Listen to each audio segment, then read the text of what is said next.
నా ఉద్యోగం నాదే, నేను ఇక్కడ చదువుకుంటా, అమెరికా వెళ్ళిపోతా, ఆస్ట్రేలియా వెళ్ళిపోతా, నేను సెటిల్ అయిపోతా. సెటిల్ అయిపోయేది నాకు అర్థం కాదు.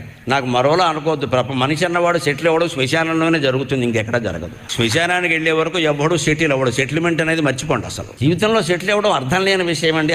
అలా మాటే మాట్లాడకూడదు. జీవితం అయిపోయినప్పుడే సెటిల్ అవుతాడు. జీవితం ఎప్పుడు మొదలైంది? కన్ను తెరిచినప్పుడు. ఎప్పుడు ముగుస్తుంది? కన్ను మూసినప్పుడు. సెటిల్ అవ్వడం ఉండదు. ఇంకా నువ్వు చెట్లు అవుతావు, కొండలు అవుతావు, నదులు అవుతావు, సెటిల్ అవ్వవు.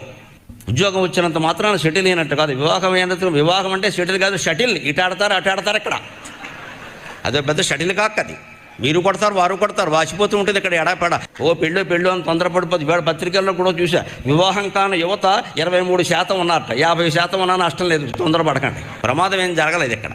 140 కోట్లు ఉన్నారు జనాభా. ఇప్పుడు మనం వివాహం చేసుకుని కనకపోతే ఏమి ఇబ్బంది ఏం లేదు ఇక్కడ. అదో పెద్ద సమస్య ఏం కాదండి నిజానికి. ఇప్పుడు షెట్లు అయ్యాక షట్లే వరుసపెట్టి వారు కొట్టి వీరు కొట్టిన ఇక్కడ. అంతకంటే ఏమి లేదు. అంతకంటే మనశ్శాంతి కూడా పోతుంది, ఏం లేదు అక్కడ.